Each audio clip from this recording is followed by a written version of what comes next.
예, 일단 저희 상록구 시민 여러분께서 많이 성원해 준 덕분에 지난 1년간 국회의원으로서 의정 생활을 할 수 있었습니다. 감사하게 생각하고요. 무엇보다도 작년에는 대통령 선거가 있었습니다. 그래서 경선 그리고 본선 과정에서 나름 열심히 하려고 노력했고요. 특히 정권 교체를 바라는 많은 국민들의 염원이 있었음에도 불구하고 실현할 수 없어서 굉장히 죄송하게 생각을 합니다. 법사위원으로 상임위는 활동을 했습니다. 그래서 무엇보다도 흔히 말하는 권력기관, 법무부라든지 검찰, 또 그리고 대법원, 헌법재판소 등의 기관이 법률에 주어진 대로 소임을 다할 수 있도록 충분히 같이 이야기하고 그리고 필요하면 지적도 하고 대안을 제시하려고 노력을 했습니다. 남은 부분이 사법개혁, 지난 시기 동안 안 돼왔던 상설특검제나 또 특별감찰관제 이런 부분을 가능한 빨리 실현시키기 위해서 노력을 하고 있습니다. 그리고 무엇보다도 지역에서 필요한 우리 안산 그리고 상록구 그리고 저희 지역구인 번호동, 사동, 반월동의 시민들과 함께하면서 필요한 일을 찾기 위해서 노력했습니다. 저는 이제 안산이 산업도시로서의 발전된 한 축이 있고 또 하나는 해양생태 관광도시로서의 안산 이렇게 두 가지 방향으로 발전이 되어야 된다고 생각을 합니다. 저희 이제 주로 저희 지역구에 해당되지만 그 수변벨트가 쭉 있죠. 갈대습지공원이라든지 또 89, 90블록 또 시화곡 쭉 있고 이 대부도로 이어지는 이런 천혜의 조건을 잘 이용하고 활용해서 해양생태 관광도시로서의 안산의 자리매김이 필요하다 생각을 하고 있고요. 또 하나는 여전히 안산에는 지금 스마트허브라고 그러죠. 반월 시야공단이 중요하고 또 중요한 역할을 앞으로도 해야 된다고 생각합니다. 그런데 이제 문제는 그 공단이 국가 예산이 투입되지 않은 관계로 기반 시설이 낙후되어 있고 또 개선될 여지가 전혀 없는 그런 문제점이 있습니다. 그래서 저는 지난해 이 산단의 우리 스마트허브에 어떻게 하면 국가 예산이 투입될 수 있는 길이 있을까 해서 산업 직접 활성화 및 공장 설립에 관한 법률을 발의했고 또 많은 의원분들이 도움을 줘서 통과를 할 수 있게 됐습니다. 그래서 산업도시로서의 안산이 참 중요하다 이렇게 말씀을 드리고요.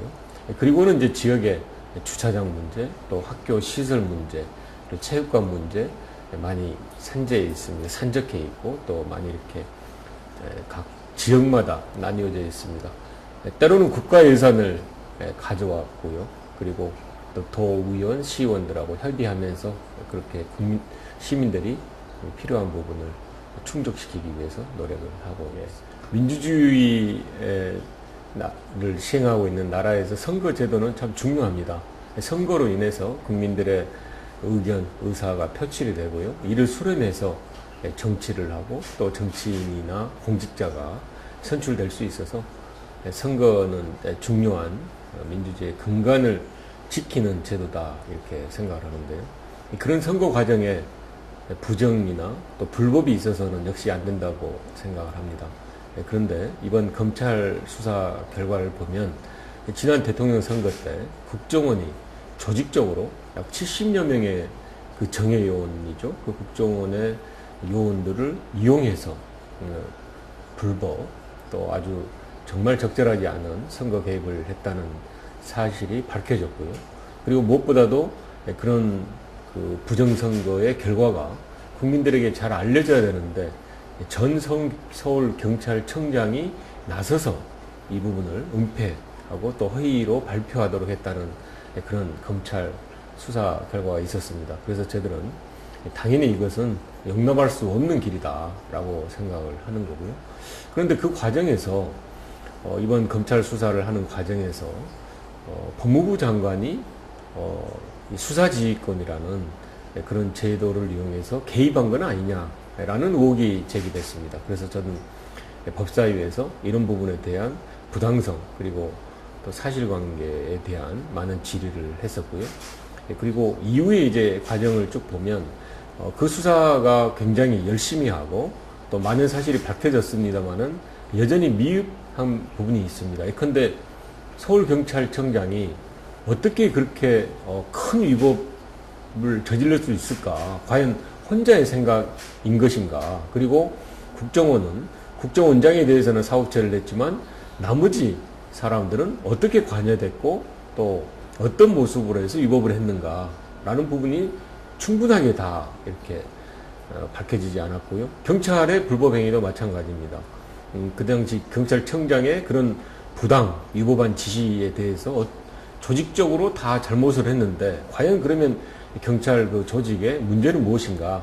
라는 부분들이 충분히 밝혀지지 않아서 여야 대표가 검찰 수사가 지나면 국정조사를 한다 이렇게 합의를 했었습니다. 그래서 저희들은 지금 즉시 이제 검찰 수사가 사실 기소 단계로 완료로 보지 않습니까? 그래서 이제는 국정조사를 해야 된다 이렇게 저희들이 이야기를 하고 있고 그 실현을 시키기 위해서 노력을 하고 있습니다. 그런데 이제 아시다시피 2, 3일 전, 3, 4일 전부터는 갑자기 국정원에서 NLL 관련해서 지난 2007년에 남북 정상 대화록을 가지고 또 이야기를 하고 있습니다.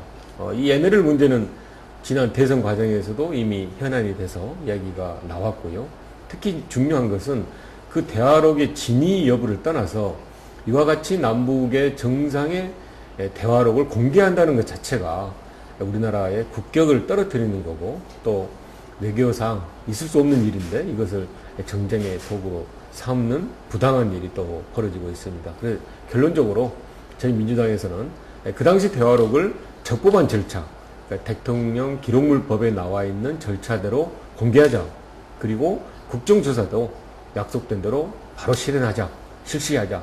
이렇게 주장을 하고 있습니다. 저는 이 문제는 그러니까 지나온 과거의 문제가 아니라 앞으로는 권력기관이 또 어떤 정부의 기관이 위법 부당한 일을 하지 않도록 확실하게 하기 위해서라도 진상조사와 정확한 개혁안이 나와야 된다고 생각을 하고 있습니다. 이제 그 반올시아공단 스마트허브가 이렇게 이제 산단으로 지정돼서 쭉 이제 많은 기업체들이 거기에서 이제 활동하고 일을 하고 있지 않습니까? 근데 국가 산단에 대해서는 이제 스마트허브도 국가 산단인데요. 산단의 준공, 그러니까 건립은 국가가 하고 유지 관리는 지방자치단체가 한다라는 원칙이 쭉 이어져 왔었습니다. 국가 산단은 약 전국에 41개 정도가 있는데요. 근데 그러다 보니까 한정된 지방자치단체 예산, 안산시 같은 경우에도로는 그 산단의 문제점들을 다 해결하기는 굉장히 어렵다는 겁니다. 왜냐하면 예컨대 하수도 같은 경우나 상수도도 굉장히 낡았는데요.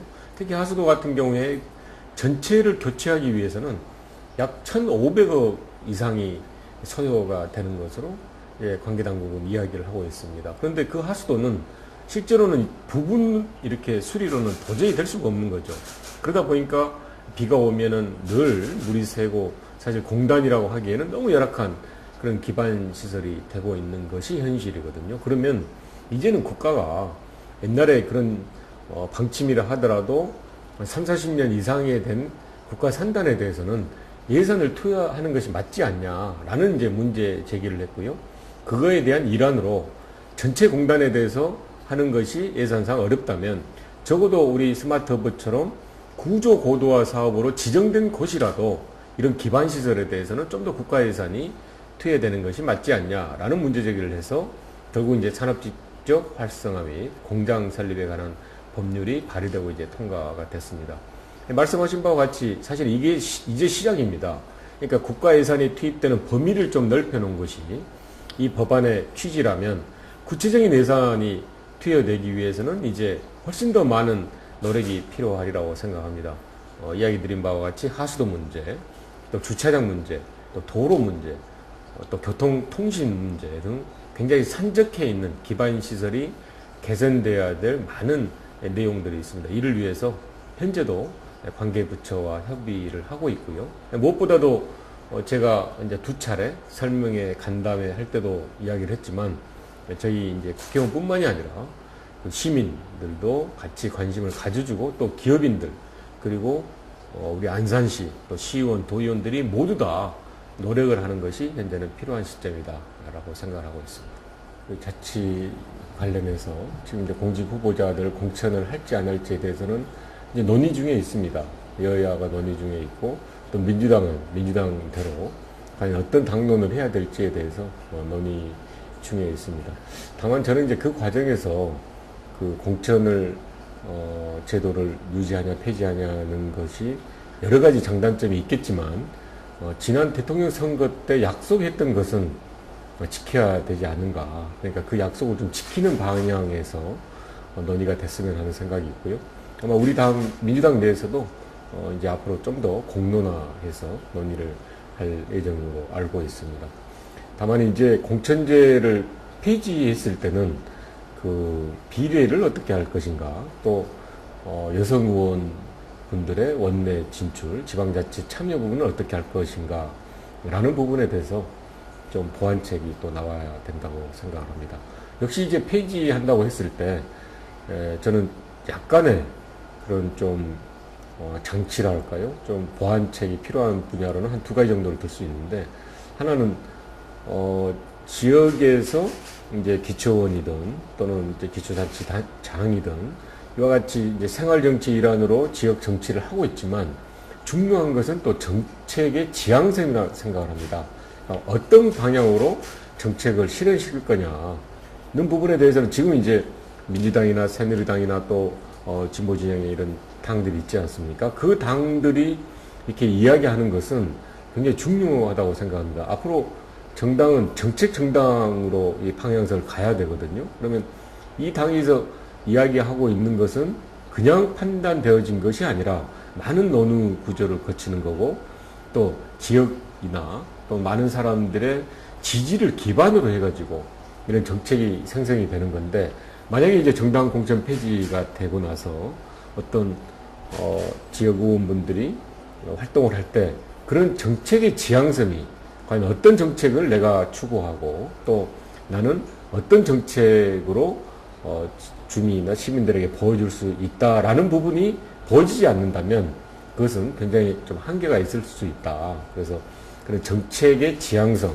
목표성을 분명히 할 수 있는 게 좀 제도적으로 뒷받침됐으면 좋겠다라는 생각이 있고요. 또 하나는 당연히 이제 후보자가 난립했을 때 지금은 이제 공천제도라는 것이 최소한의 검증 절차를 거치지 않습니까? 네, 그런 부분이 없었을 때 과연 그 후보자에 대한 난립은 어떻게 방지할 수 있을 것인가 라는 부분들이 좀 더 보완책으로 주어졌으면 좋겠다라고 생각을 하고 있습니다. 예, 지난 1년간 성원해 주신 시민 여러분께 감사드리고요.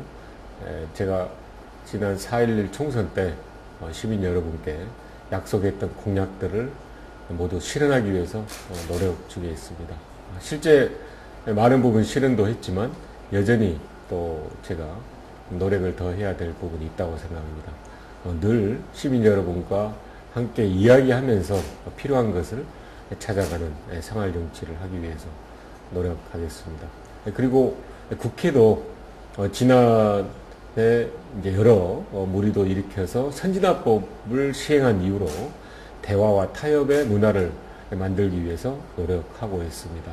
하지만 여전히 정책 국회로서 미흡한 점이 많이 있지만 저희들이 또한 국민들이, 시민들이 원하는 정책이 무엇인가를 찾아서 끊임없이 토론하고 협의하는 과정을 만들기 위해서 노력하고 있습니다. 이런 부분들에 대해서 잘 지켜봐 주신다면 반드시 성원에 부응하도록 하겠습니다.